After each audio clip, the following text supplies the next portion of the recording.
amis, bonjour les amours et bonjour les merveilles. Je suis super heureuse de vous retrouver en ce jour, en ce mardi 21 avril 2026. Je cherche la date.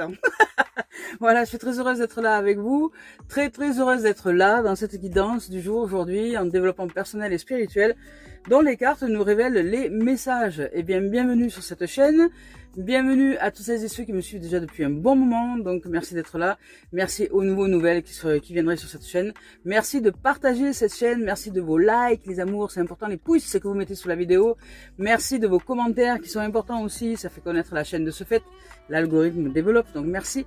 Et merci, voilà, de vos partages sur différents points de réseaux sociaux, Facebook, TikTok et autres. Enfin, donc, merci, un grand merci.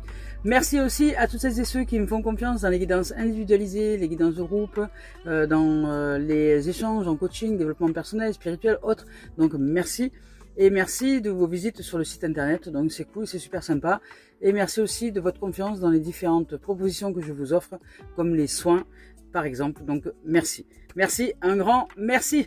Et merci évidemment à toutes celles et ceux qui offrent des dons sur la cagnotte papayou.com, dont vous pouvez retrouver le lien sous cette chaîne vidéo.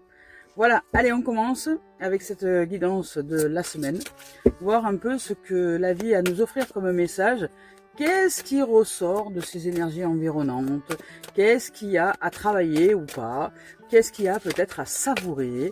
Qu'est-ce qu'il y a à développer en nous ou pas? Voir un peu ce que la vie a à nous offrir comme message. Qu'est-ce qu'il en est aujourd'hui? Célébration, pas célébration?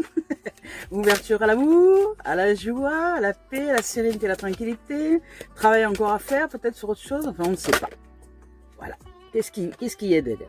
On parle de la force. Alors, la force, dans les cartes majeures, hein, la force, c'est pas la force telle qu'on en entend. C'est pas la guerre, c'est pas comment dire, un taureau qui fonce dans une arène. Vous voyez, c'est pas ça. C'est pas cette force-là dont il s'agit. Il s'agit pas de combat. Il s'agit de douceur. On va dire de développer la puissance. Puissance, amour. Ouh, c'est beau. Ah ben écoutez, on a tous les messages, plus le 7 d'air qui s'est retourné à la fin. Voilà. Celui-là, c'est le tout dernier. Donc, on va voir un peu ce qu'il en est. Yeah, ouh là là là, il y a de l'air, il y a de l'air, il y a de l'air. Mon Dieu, de l'air. De l'air, c'est juste une question d'équilibre, un peu d'air. Alors ici, on parle de grande force intérieure et on nous dit d'être attentionné au sujet des jugements sévères que l'on pourrait porter intérieurement envers toute situation, envers tout événement, envers soi ou envers autrui. Attention aux jugements sévères, parce que nous sommes des êtres de puissance. Et les jugements sévères créent notre réalité.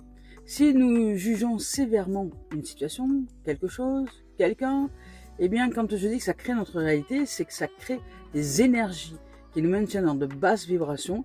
Et ensuite, donc les énergies de colère, ça peut être des énergies de rancœur, ça peut être des énergies de jalousie, ça peut être des énergies de je ne sais quoi, enfin voilà, de l'ordre de la méfiance, du soupçon, quelque chose qui va dans l'échelle basse, hein, au niveau émotionnel. Et donc cette basse vibration émotionnelle crée ensuite notre réalité. Donc nous allons vivre ensuite autour de nous des événements qui sont en reliance à cet état vibratoire énergétique. Non seulement à l'extérieur de nous, mais aussi intérieurement. C'est-à-dire que intérieurement, je vais avoir l'impression d'être enserré, d'être prisonnier ou prisonnière, d'être pris au piège, vous voyez, comme s'il y avait un aigle qui venait là, et un aigle géant et qui nous enserrait dans ses pinces, vous voyez. Et cet état-là intérieur de resserrement montre qu'il y a des énergies qui sont, je dirais, de l'ordre de l'ombre, hein, de l'ordre de l'ombre, de très comme voilà, l'aigle noir, voilà, l'aigle noir. Et là, il nous enserre. Eh bien, ou l'ange noir qui nous enserre. Pour simplement faire lâcher les crocs, on va dire les crocs ou les griffes, hein, qui nous emprisonnent, eh bien là c'est simplement de sortir du jugement. On nous dit attention au jugement sévère. Parce que avec là il est sorti 3 cartes d'air quand même, c'est assez rare, hein. C'est même, je crois que c'est la première fois que je le vois avec autant d'air, il y a énormément de mental là. Et en plus nous avons ici l'archange Michael, hein, qui sort entre les deux. Donc l'archange Michael qui est là pour couper, en plus c'est le 21, nous sommes le 21 aujourd'hui, c'est peut-être un jour parfait pour couper avec les énergies négatives. L'archange Michael, c'est ça. C'est celui qui est comme Dieu, comme la vie, comme la source, qui est à sa dimension, à sa lumière, à sa puissance, à sa grandeur, je dirais, à son évanescence et son évanescence. C'est à l'image et à la ressemblance parfaite de ce qui est, je dirais, christique, de ce qui est à l'état pur, hein, parce qu'on va plus parler de pureté en fait. Et l'état pur, ici, coupe des énergies qui nous emprisonnent, qui nous empêchent justement de nous développer de développer cette lumière en nous. Parce que nous ne les traversons pas, ces zones d'ombre, nous restons accrochés avec. C'est-à-dire que nous ne lâchons pas prise. En gros, c'est ça. La tête, le mental, fait que nous ne lâchons pas prise sur une situation, sur un événement, sur quelque chose. Ça revient en boucle, c'est un schéma répétitif dans notre tête. Ça génère des énergies donc de jugement sévère. On juge quelqu'un, une situation, un événement, je sais pas, quelque chose qui nous maintient dans des énergies très basses et qui est en lien avec le jugement. Et le jugement sévère de l'autre. Pourquoi? Parce que intérieurement, on se juge aussi sévèrement de ne pas être assez ceci, assez cela, de ne pas, accepter finalement la perfection de la vie et que tout ce que nous faisons est en lien soit avec l'énergie de la peur, soit avec l'énergie de l'amour. Si je me comporte d'une manière qui ne m'est pas agréable ou qui me fait vivre peut-être intérieurement de la honte ou des choses comme ça, c'est que peut-être il y a quelque chose à changer en moi. Aller chercher une autre attitude, un autre comportement, mais dans un champ vibratoire amour. Si je parle depuis les peurs, le champ vibratoire des blessures, depuis les peurs, l'humiliation, la honte, l'injustice, je sais plus, et toutes ces copines, voilà, eh bien, la trahison, je sais plus, la trahison, l'abandon, voilà. Et si je parle depuis les blessures, je me comporte d'une certaine façon, je pense d'une certaine façon. Je vais peut-être juger tout et tout le monde, puisque c'est la blessure qui parle. La blessure qui parle, elle se sent pas à l'aise, elle n'est pas à son aise, elle se sent angoissée, prisonnier, elle se sent prisonnière, elle se sent piégée, La blessure, c'est ça. Hein. Quand on parle depuis la blessure, c'est un état de piège en fait, c'est un état de guerre intérieurement que l'on doit guérir. Donc la seule manière de guérir, c'est de changer de monde, sortir du mental et d'aller dans le cœur. Alors, par quel moyen? Par la respiration, le souffle est important. Ici, on parle de jugement sévère, donc on parle de pardon et de compassion, c'est important d'ouvrir à ça. Avec le 10 d'air, on dit qu'une situation difficile va connaître un dénouement. Donc effectivement, il y a des prises de tête, il y a des choses comme ça qui se déroulent peut-être dans votre existence, je ne sais pas. Mais toujours est-il que ça va évoluer à partir du moment où intérieurement, vous faites le taf d'aller respirer, d'aller prendre l'air, de sortir d'un état de guerre intérieure. Donc on dit d'effectuer des changements, vous voyez, et de s'attendre à ce que les choses s'améliorent intérieurement et extérieurement, puisque de toute façon, elles ne peuvent que s'améliorer dès lors que nous sortons du jugement sévère. Et on nous dit de nous méfier de nos propres jugements et d'ouvrir plus à la compassion, bien plus au pardon, se pardonner, d'adopter une façon de penser comme ça qui nous prend la tête et qui nous maintient peut-être dans un état de siège. Vous voyez? Donc se pardonner. Pardonner aux autres, c'est une chose, mais c'est important de se pardonner soi surtout. Parce qu'on peut très bien ressentir de la honte, même si nous n'avons pas l'impression, et que si nous ressentons peut-être de la honte sur des choses que nous disons, sur des comportements que nous adoptons, sur si nous sommes dans un syndrome de perfection, de se voir dans la non-perfection des choses, peut-être que ça nous embête, vous voyez, profondément. On se croyait, l'humain parfait, mais ce qui est parfait, c'est pas nous, c'est la vie en nous.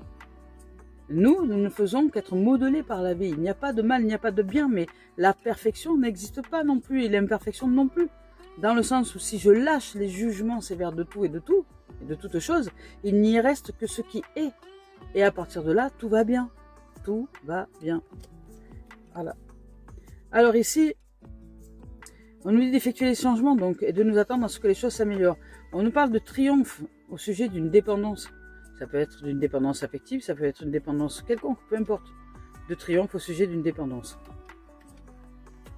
Ici, avec le monde et l'archange Michael, on nous parle de bon travail. Donc, il y a quelque chose, un événement une situation, quelque chose qui est un cadeau en vérité et qui nous offre l'opportunité de sortir de dépendance, qui jusque-là ne nous permettait pas de vivre ce qui est, c'est-à-dire que intérieurement il y avait un jugement très sévère qui se faisait envers nous-mêmes, qui faisait que on s'occupait plus finalement de ce qu'allait penser l'autre, de ce qu'allait dire l'autre, de ce que machin chose, mais on ne s'occupait pas finalement de ces blessures qui sont en nous, la peur de l'humiliation, la peur de la honte, la peur de la justice, la peur de la trahison, la peur de tout ça.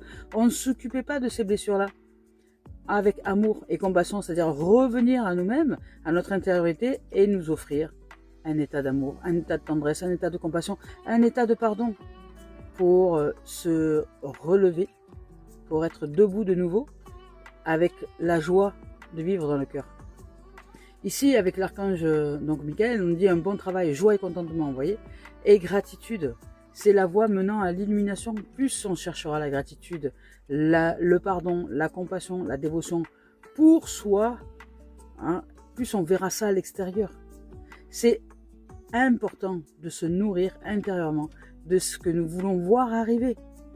Si vous voulez voir arriver la joie dans votre vie, eh bien, n'attendez pas que quelqu'un vous la porte. Soyez dans un état de joie. Apprenez à ouvrir à la gratitude. La gratitude, c'est déjà être dans une dimension de joie. Plus nous sommes en gratitude, plus il arrive un moment où nous ressentons dans notre cœur simplement la joie d'être et d'exister. Simplement peut-être même de la fierté. C'est déjà mieux que rester dans des énergies très basses et dans le piège, que de se sentir piégé, que de se sentir assailli intérieurement. Voilà. Ici, c'est la voie menant à l'illumination par la grâce de la gratitude. Donc avec le 2 d'air et le 8 d'air, voilà, je vous parlais de piège. C'est là, hein, le 8 d'air, le piège. Et là, c'est la dualité. Hein. Donc il y a une dualité intérieure, un jugement sévère qui pousse finalement à ne pas voir les choses, le monde tel qu'il est dans notre cœur, un monde de beauté et d'amour. C'est le mental qui fait des siennes. Ici, on parle d'incapacité ou de manque d'empressement à prendre une décision. Voilà, le mental qui fait des siennes. On ne décide pas de rompre avec ce qui se passe dans le mental. Il fait des siennes, il lâche pas prise, vous voyez. Et nous doutons, hein, nous ne lâchons pas prise parce qu'on croit que ce qu'il raconte là-haut, c'est vrai. Mais c'est faux. Voilà, on est dans le déni, là, ici. Le déni de ce que nous faisons subir intérieurement par le mental, plutôt que d'aller chercher la voie du cœur, la voie de la gratitude, de l'illumination, se mettre en pratique ailleurs. Qu'est-ce qu'on risque ici et maintenant que d'aller chercher la gratitude, que d'aller chercher le pardon, que d'aller chercher la dévotion, que d'aller chercher des choses qui nous nourrissent et qui nous élèvent vibratoirement parlant, pour sortir d'un état de siège intérieur, d'un état de guerre intérieure. Qu'est-ce qui nous en empêche? C'est pas l'événement, c'est pas la situation, c'est bien l'orgueil. Là, il y a un trop plein d'orgueil. On nous demande de lâcher prise. Voilà. Et le 8, c'est ça. Vous avez l'impression illusoire d'être piégé. Voilà. Vous manquez de confiance en vous et de moyens d'agir. Ça veut dire qu'il n'y a pas une mise en action d'aller chercher la gratitude, de lâcher les histoires du mental et d'aller chercher la gratitude, à se nourrir. Parce que là, nous avons besoin de nourriture, mais d'une nourriture saine, d'une nourriture légère, d'une nourriture qui nous élève, pas qui nous enferme dans des états de, de toxicité intérieure. Parce que le jugement très sévère nous amène à vivre de manière toxique, puisque intérieurement, on s'empoisonne, on s'autopiège, on se fait mal, voyez. C'est de la pollution intérieure, je dirais. Le mental qui tourne à vélo, là. C'est ça. C'est de la pollution intérieure. Et bien là, on nous demande de clarifier, de sortir la tête de l'eau, d'aller ouvrir à la clarté du cœur et de l'amour. Et ici, en tout dernier, est sorti le 7 de terre. Donc, tout ce combat-là, intérieur, fait que si nous choisissons l'amour et nous choisissons la gratitude, nous entrons dans l'implantation de nouvelles graines. Donc à partir du moment où ces nouvelles graines sont là, ces nouvelles possibilités sont là, à nous de les comment dire, d'en prendre soin. Voilà, c'est ça. À nous d'en prendre soin, de les arroser, de s'occuper d'elles, de ces nouvelles graines. Graines d'amour, graines de gratitude, graines de paix, graines de joie, graines de... Voilà, c'est nourrir ces graines-là et ne plus s'occuper des autres. Si nous avons eu l'habitude de nourrir des graines de colère, des graines de rancœur, des graines de vengeance, des graines de jugement, des graines de méfiance, des graines de tout ça, eh bien jusque-là, nous avons créé un champ, mais un champ de bataille. Alors peut-être qu'il est temps maintenant de ne plus s'occuper de ce champ de bataille, et plutôt que d'essayer d'arracher ce qu'on appelle les mauvaises herbes qui de toute façon repoussent, puisqu'elles ont lieu d'être, elles ont été créées, elles sont là. Allons nous occuper d'un nouveau champ, un champ d'amour, un champ de paix, un champ où quand ça pousse ça devient une prairie, vous voyez, avec des jolies fleurs jaunes, blanches, rouges, des couleurs, des senteurs, de la douceur aussi, parce que quand on s'allonge dans une prairie, c'est tout doux. Voyez, allons nous occuper des nouvelles graines qui sont à l'intérieur de nous déjà.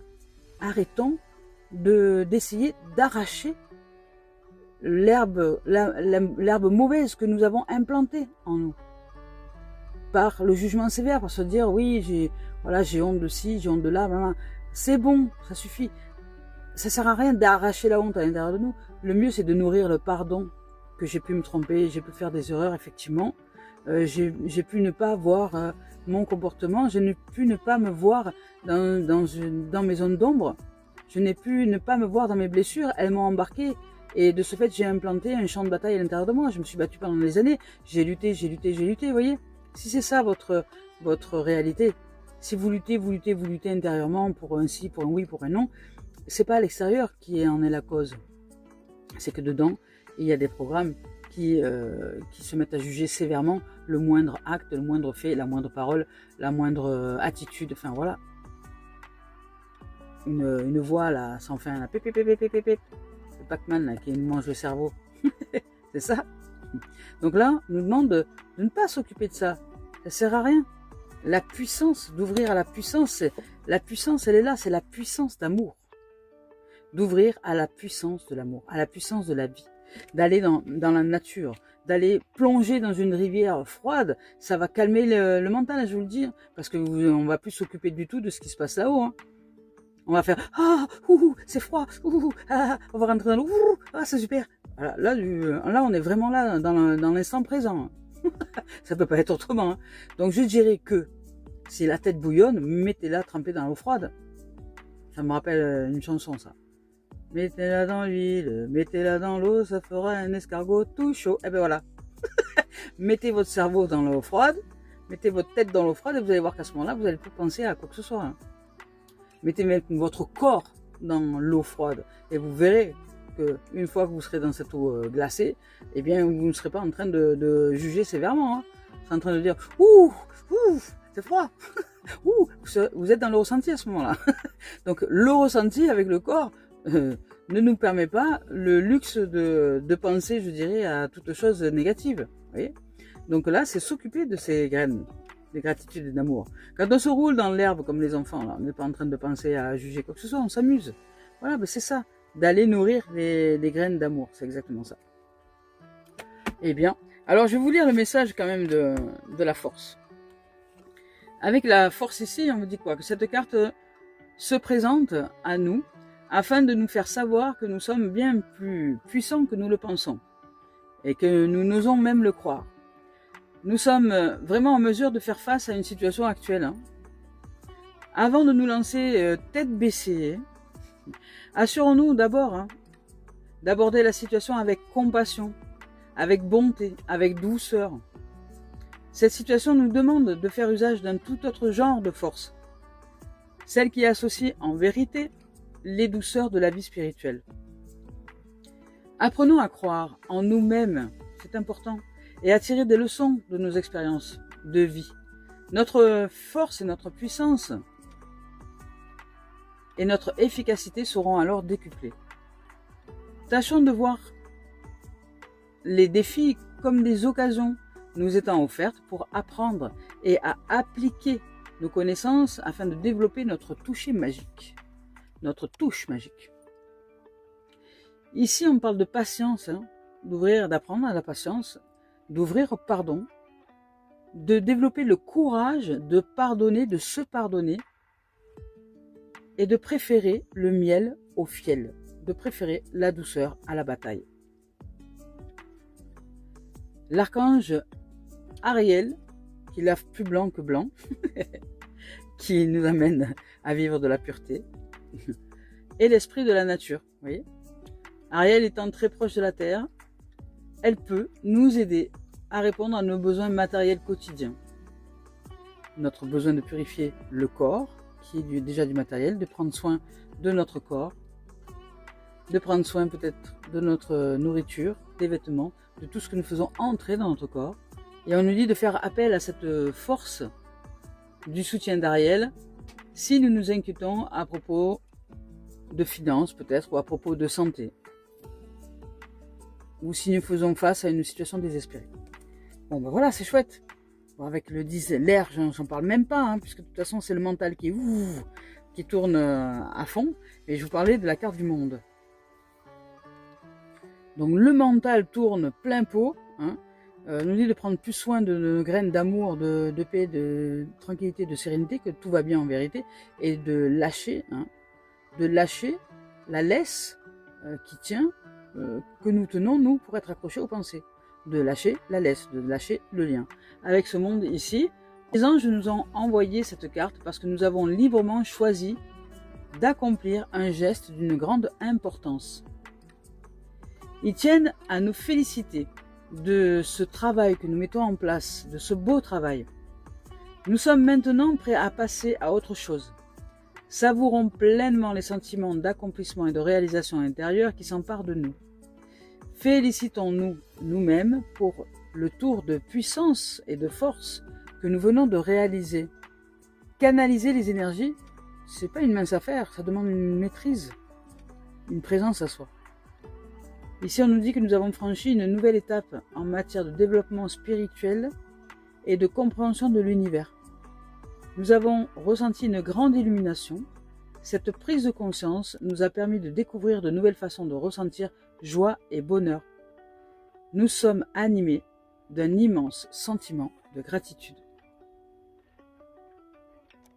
On nous parle ici d'une nouvelle étape aussi, de réception d'une joie, peut-être d'une nouvelle maison ou d'un nouvel emploi. On nous parle aussi de clarté complète, de conscience cosmique, d'apprentissage à tirer pleinement parti de nos talents, et on nous parle de liberté.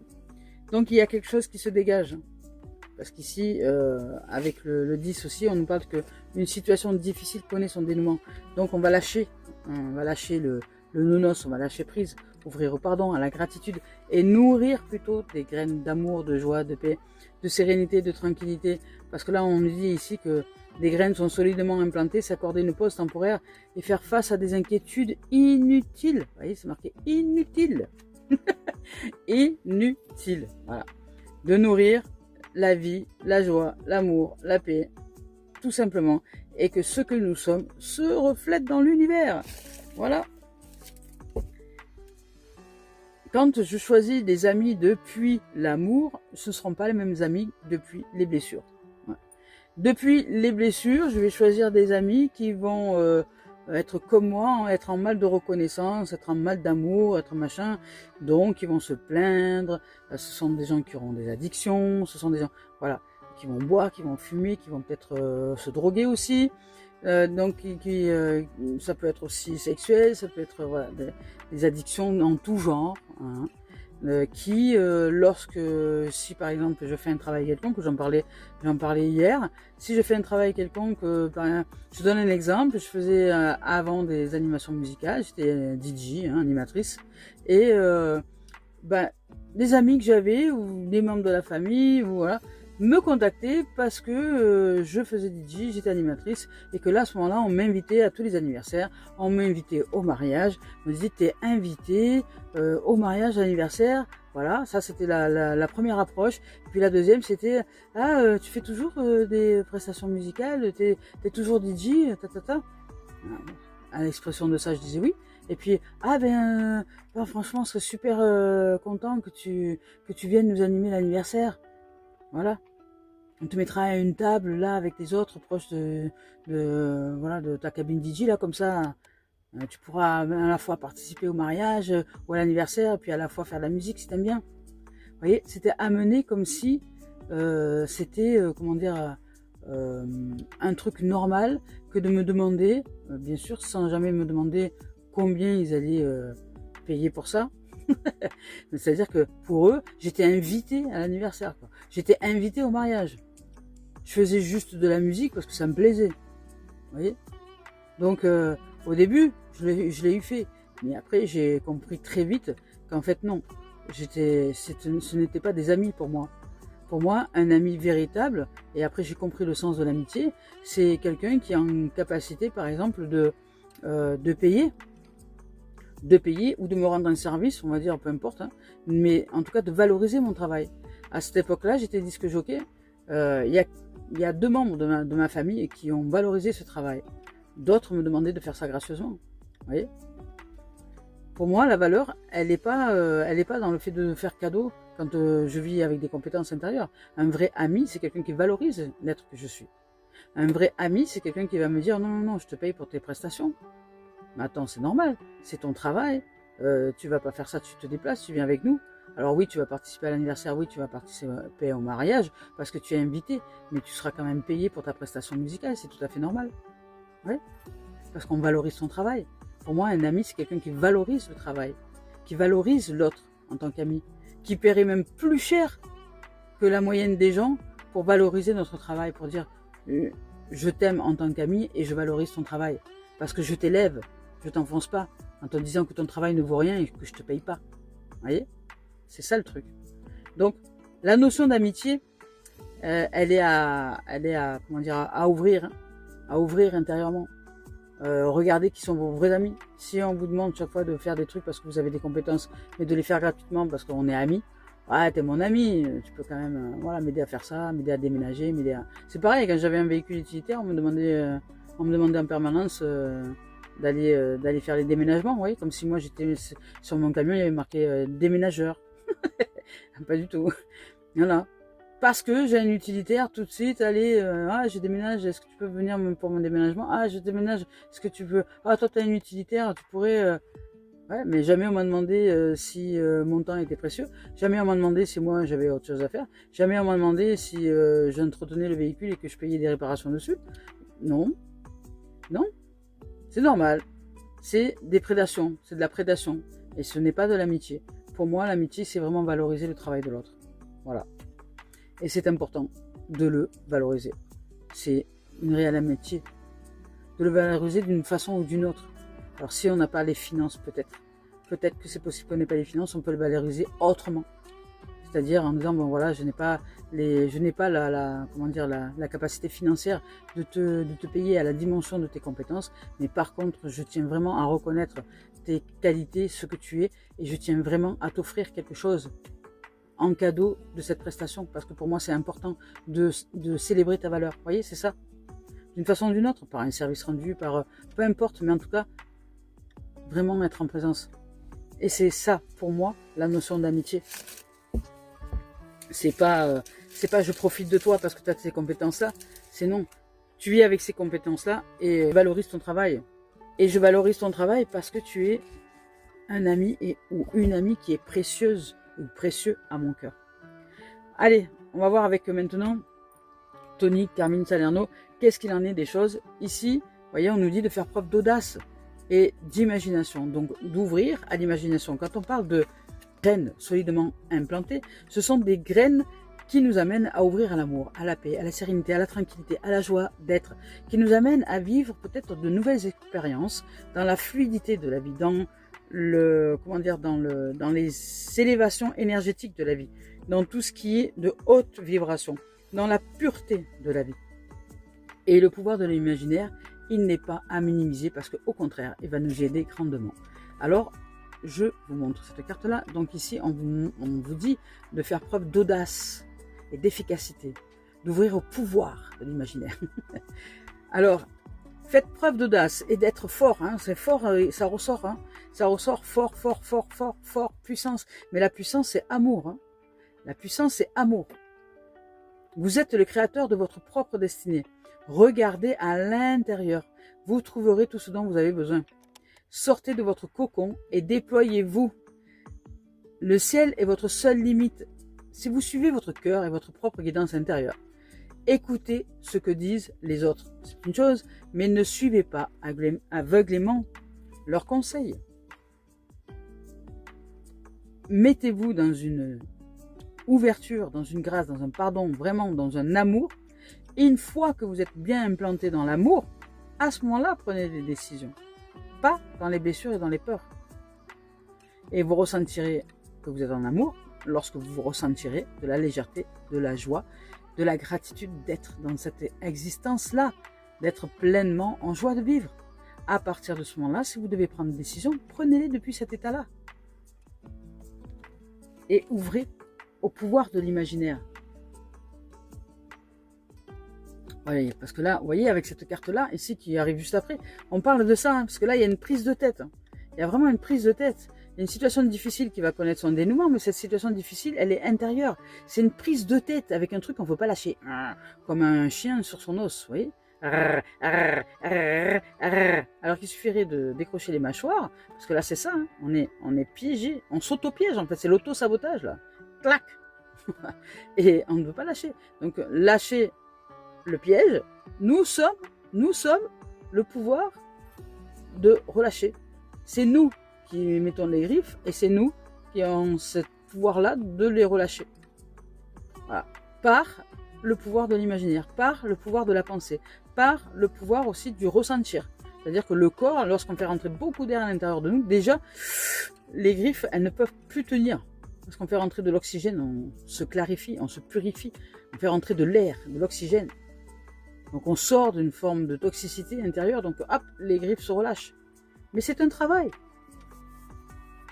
Respirer en conscience, c'est un ouvrage de libération de soi, pour changer intérieurement de vision, pour aller ailleurs. Et là, c'est ce qu'on nous dit, de sortir de la focalisation peut-être négative sur un sujet quelconque, d'en sortir. Voilà, d'arrêter de se focaliser là-dessus. Et d'ouvrir au pardon, à la compassion, à la dévotion, etc. Voilà. Je vous laisse le message et je vais vous le lire. Voilà, donc ici, on dit d'arrêter de vous focaliser sur cette situation pendant un moment et d'y mettre de la conscience. De fermer les yeux, de se détendre et de lâcher prise. C'est exactement ça. D'aller vous promener dans un parc, vous voyez, c'est ça. Ou faire n'importe quoi pour ne plus y penser. Donc, agir. Bon, faites des roulades dans l'air. Vous allez voir que pendant que vous allez faire des roulades dans l'air, vous n'allez plus penser à cette situation ou à cet événement ou je ne sais pas quoi. Mais agissez avec le corps. Une solution évidente va apparaître bientôt et tout s'arrange. Tout va s'arranger. Voilà. C'est incroyable. C'est vraiment là, il y a une emprise, mais de la tête, du mental.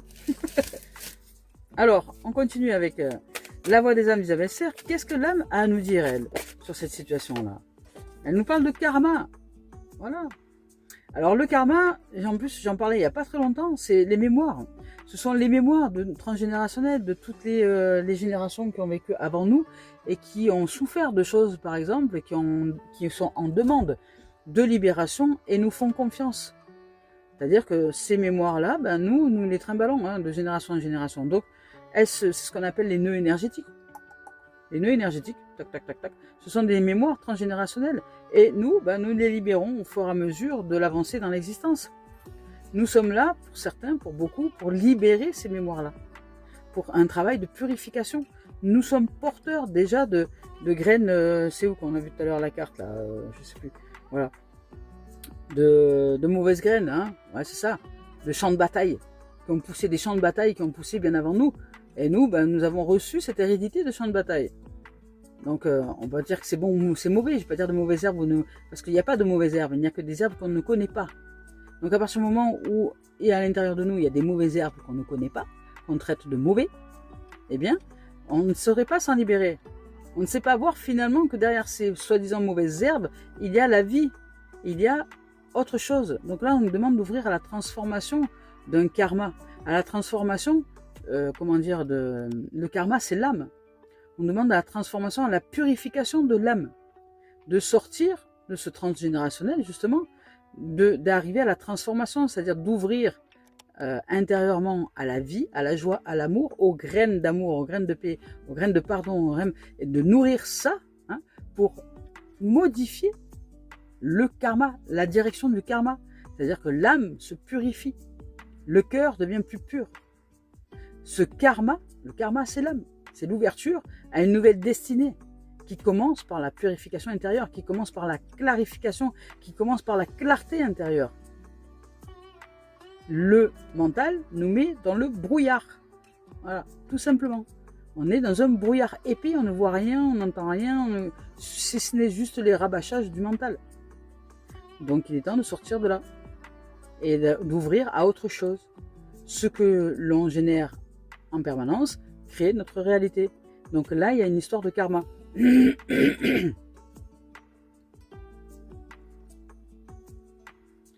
C'est-à-dire qu'intérieurement, si on ne s'est pas autorisé à vivre l'amour, si on ne s'est pas autorisé à vivre la joie, c'est peut-être parce qu'il y a un karma de souffrance, on est dans un corps de souffrance karmique lié au transgénérationnel qui nous entraîne dans les bas-fonds de notre intériorité.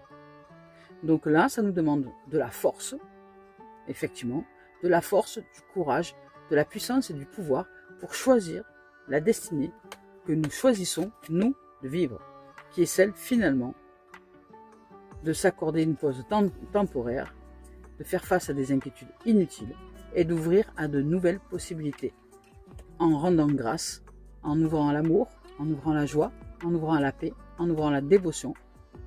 Même si la tête pense autre chose, nous choisissons de nous positionner intérieurement, d'implanter dans notre corps intérieurement, d'être dans notre corps intérieurement, avec l'arbre de vie, et pas ailleurs. Donc, aller marcher dans la nature, ça va nous faire du bien, ça va nous reconnecter à ça. Mais là, il y a un travail karmique, le karma. Le karma. Ce n'est pas parce que toute ma famille a vécu des relations toxiques que moi, je dois continuer, vous voyez ? Ce n'est pas parce que toute ma famille a souffert, ont souffert dans leurs relations amoureuses, par exemple, que moi, je dois aussi souffrir. Non. Je peux très bien vivre une relation d'amour véritable, et elle est peut-être même déjà là, mais tout le karma familial me rattrape. Parce que je vis un bonheur, peut-être que je suis dans un grand bonheur, un grand amour, mais je ne me l'autorise pas parce que dedans, il y a des jugements très sévères qui disent que ça ne va pas durer, vous voyez ou que on va se tromper, ou qu'on va se faire mal, ou que machin, et de ce fait, ben, ça devient infernal. Voilà. Et ça peut être pour n'importe quel domaine, pour le travail, pour autre chose. Si par exemple, vous avez un rêve de faire un métier qui vraiment vous tient à cœur, mais que vous ne vous êtes jamais autorisé à le faire, et qu'aujourd'hui vous vous autorisez à le mettre en place, mais que ce travail-là, c'est un travail qui va apporter beaucoup d'argent, par exemple, et que dans votre famille, les gens se sont toujours plaints de leur état de pauvreté, mais en même temps ont toujours critiqué ceux qui avaient de l'argent, eh bien, vous avez ce karma-là de devoir transcender quelque part toutes les croyances familiales, transgénérationnelles, pour réussir à vous maintenir et à aller dans cette direction-là, qui est votre propre voie. Donc avant de réussir dans cette voie, vous allez devoir transcender tout ce qu'il y a à l'intérieur de vous, de croyances familiales. Donc ce sont des énergies qui vont vous mettre ce qu'on appelle des bâtons dans les roues, pour pouvoir accéder à votre vérité, à votre réalité, à ce que vous voulez vous, à votre rêve. Vous voyez, c'est ça. Donc, ce qu'on appelle des épreuves, ce sont juste des énergies qui sont en nous, ce qu'on appelle des énergies bloquées, hein, mais il n'y a pas vraiment d'énergie bloquée, mais ce sont des énergies qui sont là, des énergies transgénérationnelles qui sont là, qui nous demandent d'être détachés. Et c'est pas pour rien qu'il y a l'archange Michael, parce que l'archange Michael, c'est ça, c'est son rôle. Il détache on coupe, tac, net, avec ce qui n'a plus lieu d'être. Donc le karma, c'est ça. Alors, on va voir avec l'esprit originel de Denise Linn, qu'est-ce qu'il en est. Vous voyez, on parle vraiment de métamorphose. Parce que c'est ce qui est sorti en premier, le métamorphose. Le métamorphe. Donc il y a un changement. Un changement qui se doit d'être établi intérieurement. Pour transcender le karma. Pour savoir quel karma relationnel je vis en vérité, il suffit simplement de se demander comment la famille a vécu dans leur relation. Comment elles ont vécu leur relation amoureuse, par exemple. Comment elles ont vécu la relation avec le travail. C'est une histoire relationnelle. Comment elles ont vécu leur relation à la vie, la relation à... Voilà. Et tout ça, nous portons toutes ces mémoires-là. Si elles ont traversé l'existence avec souffrance, nous les portons, ces mémoires. Ce qu'on appelle le corps de souffrance. C'est un égrégore énergétique comme une planète. C'est une planète. Et si nous voulons décoller de cette planète-là, prendre une fusée et sortir de cette planète-là, ça va nous demander la force et le courage de nous arracher de cette planète. Parce que ça demande énormément d'énergie que de sortir, que de changer de plan. Donc nous, peut-être que cette énergie, nous ne l'avons pas. Mais la vie, oui. La gratitude, l'amour, la clarté, elle vient par le pardon, par la dévotion, par la gratitude, par un état d'amour, par un choix, par ce choix de nourrir cet état d'amour. Peu importe, je ne cherche pas à savoir. Je lâche le savoir et je choisis de ressentir. Je lâche prise avec le mental. Ce que je sais, c'est que je ne sais rien. Nothing. Ce que je sais, c'est que je ne sais rien. Et je ressens. Je vis. Je vibre d'amour. C'est tout. Et après, je verrai bien comment les choses évoluent. Mais je m'arrache de ce qui me maintient à l'état de siège et en état de guerre. Ou en état de bataille ou de champ de bataille. Je ne nourris plus ce champ de bataille. Drapeau blanc. je nourris l'amour. Le métamorphe, c'est ça. Le karma, c'est le changement. Ici, on nous dit de répondre à l'appel de l'âme, à l'appel du cœur, qui dit arrête de te brancher intérieurement à un système qui est en guerre. Sors de là. Sors. Fais comme passe-partout. Sors, sors, sors, sors. Et on dit ici de rassembler sa tribu. Oui. De se rassembler intérieurement, de rassembler ses énergies, je dirais, favorables à la vie, de se rassembler intérieurement, rassembler sa tribu, c'est sa famille intérieure. C'est-à-dire d'être l'être qui unit tout le monde, qui met de la paix, qui met un stop, et qui remet la paix intérieurement entre toute la tribu. C'est rassembler sa tribu, c'est ça. C'est se réunifier intérieurement. L'esprit nous dit, il est temps de réunifier l'esprit, le corps, l'âme, de revenir à un état d'unité. Nous sommes un état d'unité, toutes nos cellules, tous nos organes et tout ça, il n'y a pas de guerre à se faire. La rate, elle va pas se faire la guerre avec l'estomac et le foie avec la vésicule, vous voyez. Nous fonctionnons ensemble. Alors chacun dans son individualité, la rate a son propre travail à faire, le foie a son propre travail à faire, mais n'empêche que l'un est interrelié, l'un dépend de l'autre. Voilà. Même si chacun a son taf à faire, on dépend tous les uns les autres. On est interreliés. Donc quand on est dans une relation à deux, par exemple, nous sommes interreliés. Donc si je fais mon taf intérieur, dans cette interreliance, je fais circuler l'énergie, justement, d'ouvrage à la vie. Et l'autre fait son taf aussi intérieurement, et c'est ensuite, nous sommes interreliés, donc on se porte comme ça. Mais on ne se porte pas en allant chercher du soutien à l'autre ou en collant l'autre, non. On se porte et on se lève en s'occupant de ce travail intérieur. Plus je vais m'occuper de l'amour, plus je vais m'occuper de la gratitude, plus je vais m'occuper de la joie, plus je vais m'occuper de la dévotion, plus je vais m'occuper du pardon et toutes ces choses-là, plus je vais ressentir la paix dans mon cœur, et plus je m'élève et plus j'élève l'autre. Puisque ma vibration permet aussi à l'autre de s'élever, et vice-versa. Mais plus je vais chercher la rancœur, la peur, le doute, et plus je fais descendre l'autre aussi. Nous sommes interreliés. Et l'autre va devoir s'arracher pour s'arracher, doubler d'efforts, doubler de courage pour relever l'énergie, relever la vibration et faire en sorte que l'autre, moi qui au départ avait une vibration très basse, me relève tout doucement. Ah, mais je vais pas faire ça. Non, non. Je vais faire ça. Je m'élève. Et cette élévation fait que soit la personne décide d'être en bas et je ne la vois plus. C'est-à-dire que je fais ma journée, je vais voir les arbres, et elle ne rentrera plus dans mon champ d'existence. Soit elle choisit de ressentir cette énergie-là que je suis, qui est élevée, et à ce moment-là, elle s'élève, tac, et on se rejoint, vous voyez. On ne peut pas être sans arrêt comme ça, c'est pas possible. Ça, c'est fuis-moi, je te suis-moi, je te fuis. La dépendance affective, non. On n'a pas à porter l'autre, chacun se porte lui-même, vous voyez. Et c'est en s'élevant, on s'élève ensemble ou pas. Mais c'est important de rassembler sa tribu intérieure, de s'unir intérieurement pour vivre dans des énergies de haute vibration.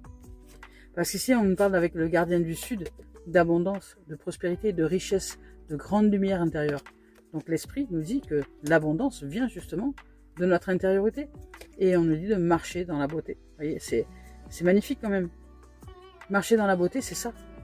Intérieurement, quand je vais chercher la compassion, la dévotion, l'amour, la gratitude, etc., je marche dans la beauté de la vie. Je marche dans la beauté de mon intériorité.